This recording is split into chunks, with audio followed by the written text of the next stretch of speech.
Hello बच्चों, आप सभी का स्वागत है हमारे इस वीडियो सीरीज में। तो आज के क्लास में हम लोग बात करने वाले हैं ज्योग्राफी के मैराथन। किसका?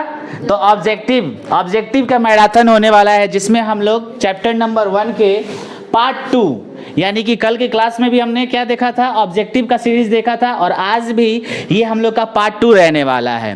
तो क्या आप लोग तैयार हैं? Yes sir. चलिए, तो आप लोग के सामने आज का पहला क्वेश्चन है, कोयला किस प्रकार का संसाधन है? ऑप्शन नंबर अनवीकरणीय संसाधन। इसके बाद सौर ऊर्जा निम्नलिखित में कौन सा संसाधन है?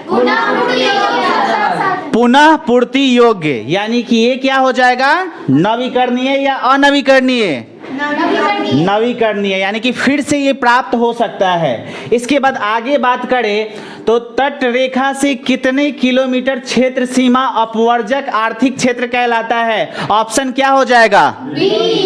बी, यानी कि 200 NM। इसके बाद अगले क्वेश्चन पे बात करें हम लोग तो डाकुओं की अर्थव्यवस्था का संबंध है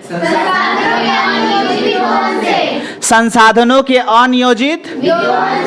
अगला क्वेश्चन अगर हम लोग देखें तो समुद्री क्षेत्र में राजनैतिक सीमा के कितने किलोमीटर क्षेत्र तक राष्ट्रीय संपदा निहित होती है? क्या हो जाएगा?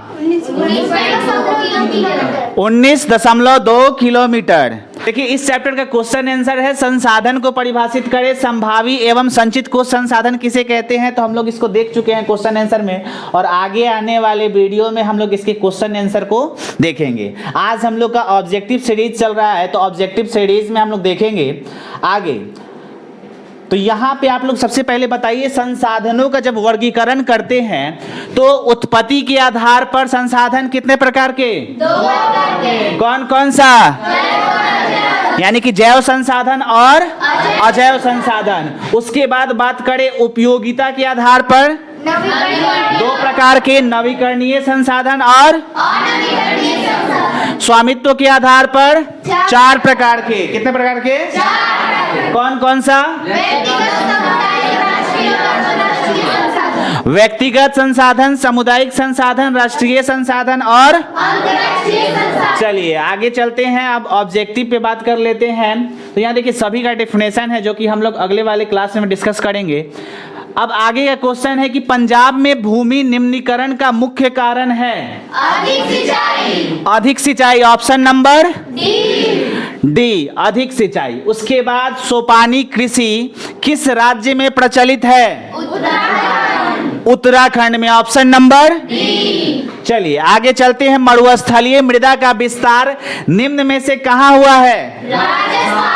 राजस्थान। Option number B. चलते हैं अगले क्वेश्चन के ऊपर। मेढक के प्रजनन को नष्ट करने वाला रसायन कौन है? एंड्रीन। Option number C. उसके बाद काली मृदा का दूसरा नाम क्या है? रेगुर मृदा। Option number D. अगले क्वेश्चन की ओर चले तो अगला जो क्वेश्चन है वो अगले चैप्टर से है। बृहद क्षेत्र में जल की उत्पत्ति के कारण ही पृथ्वी को कहते हैं नीला ग्रह। इसके बाद हम लोग आगे बात करें तो कुल जल का कितना प्रतिशत भाग महासागरों में निहित है? ऑप्शन नंबर घ, 96.6%। देश के बांधों को किसने भारत का मंदिर कहा था? पंडित नेहरू। Option number. उसके बाद प्राणियों के शरीर में कितना प्रतिशत जल की मात्रा निहित होती है? क्या हो जाए? 65%। Option number. इसके बाद बिहार में अति जल दोहन से किस तत्व का संकेंद्रण बढ़ा है? आर्सेनिक, यानी कि ऑप्शन नंबर। चलिए आगे क्वेश्चन चलते हैं। तो अगला जो है वो आगे वाले चैप्टर से है। भारत में 2001 में कितने प्रतिशत भौगोलिक क्षेत्र में वन का विस्तार था? 19.2। इसके बाद अगला क्वेश्चन जो है, वन स्थिति रिपोर्ट के अनुसार भारत में वन का विस्तार 20.5। ऑप्शन नंबर ख, 20.5। बिहार में कितने प्रतिशत भौगोलिक क्षेत्र में वन का फैलाव है? Option number 7%। चलिए अगले क्वेश्चन के ऊपर चले तो अगला जो क्वेश्चन है, पूर्वोत्तर राज्यों के 188 आदिवासी जिलों में देश के कुल क्षेत्र का कितना प्रतिशत वन है? 60.11। यहाँ ऑप्शन नंबर क्या होगा? अगले क्वेश्चन के ऊपर चले तो किस राज्य में वन का सबसे अधिक विस्तार है? Madhya Pradesh. Option number one संरक्षण एवं प्रबंधन की दृष्टि से वनों को वर्गीकृत किया जाता है कितने वर्गों में? 3 वर्गों। Option number. अगले क्वेश्चन के ऊपर चले तो 1951 से 1980 तक लगभग कितने वर्ग किलोमीटर वन क्षेत्र कृषि भूमि में परिवर्तित हुआ है? 26,200। कितना? 26,200 यानी कि ऑप्शन नंबर। चलिए, संविधान की धारा 21 का संबंध है? ऑप्शन नंबर वन जीव तथा प्राकृतिक संसाधनों के। इसके बाद अगला जो क्वेश्चन है, एक एनजीओ की वानिकी रिपोर्ट के अनुसार 1948 में विश्व में कितने हेक्टेयर भूमि पर वन का विस्तार था? 4 अरब। Option number. चलिए अगले क्वेश्चन के ऊपर तो प्राकृतिक संसाधनों के संरक्षण 1968 में कौन सा कन्वेंशन हुआ था? Option number. ऑप्शन नंबर का अफ्रीकी कन्वेंशन। इसके बाद अगले क्वेश्चन की बात करें तो इनमें से कौन सा जीव है जो केवल भारत में ही पाया जाता है? डॉल्फिन। Option number. अगले क्वेश्चन के ऊपर चलते हैं तो भारत का राष्ट्रीय पक्षी है? मयूर। ऑप्शन कौन सा? चलिए अगले क्वेश्चन के ऊपर तो देखिए, क्वेश्चन से पहले यहाँ पे खनिज को हम कितने वर्गों में बांटते हैं? कौन कौन सा?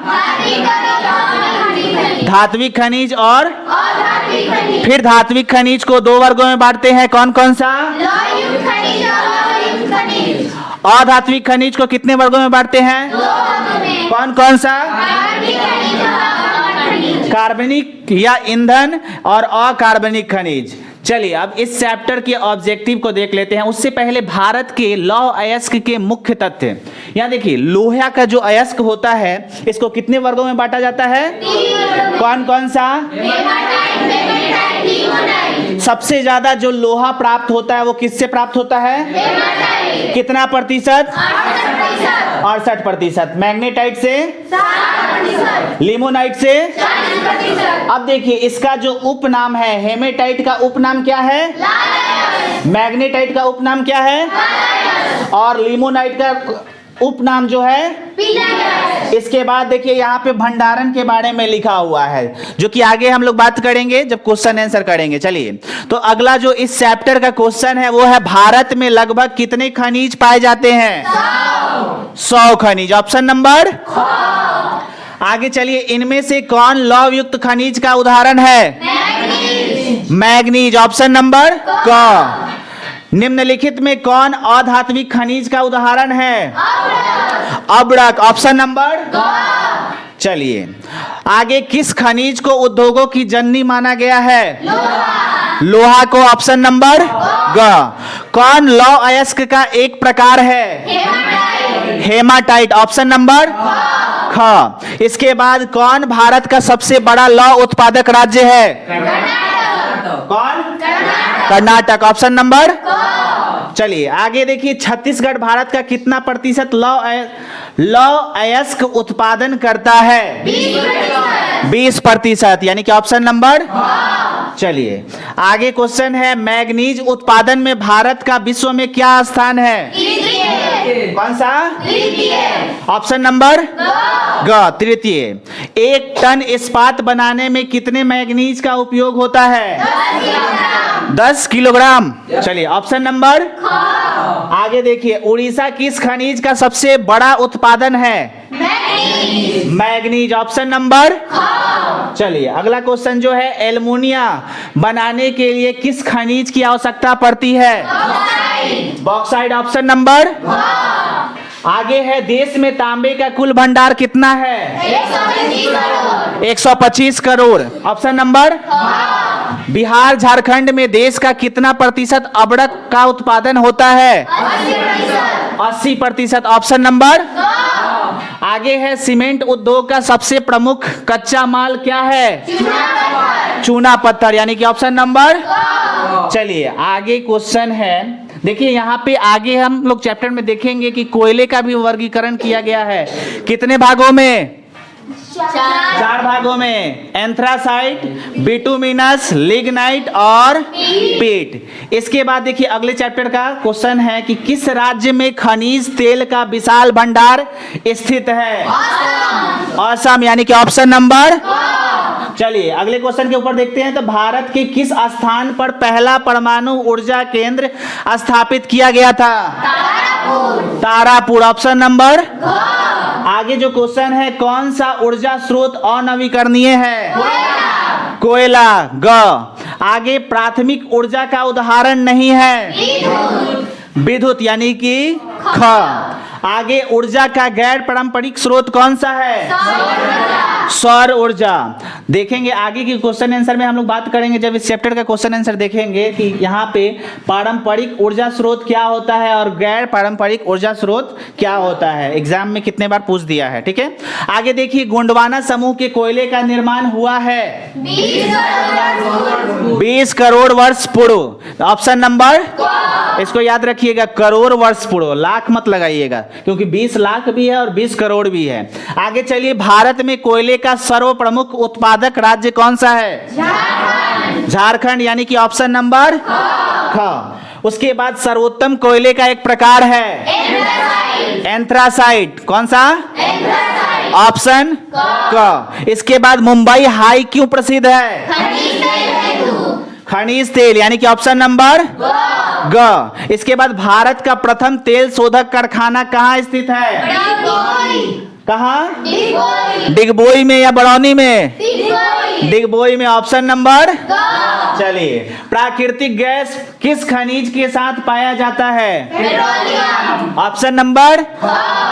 उसके बाद भाखड़ा नंगल परियोजना किस नदी पर अवस्थित है? कौन सा? चलिए, सतलज, ऑप्शन नंबर। दक्षिण भारत की सबसे बड़ी नदी घाटी परियोजना? तुंगभद्रा, यानी कि ऑप्शन नंबर। और भी है जी? और है। ताप विद्युत केंद्र का उदाहरण है? बरौनी, ऑप्शन नंबर ख। इसके बाद यूरेनियम का प्रमुख उत्पादक स्थल है? जादूगोड़ा, घ। ये कौन सा घोड़ा है? जादूगोड़ा, ठीक है। एशिया का सबसे बड़ा परमाणु विद्युत गृह? तारापुर। आगे, भारत के किस राज्य में गैर ऊर्जा के विकास की सर्वाधिक संभावनाएं हैं? राजस्थान। आगे, ज्वारीय एवं तरंग ऊर्जा उत्पादन हेतु भारत के अधिक अनुकूल परिस्थिति कहाँ पाई जाती है?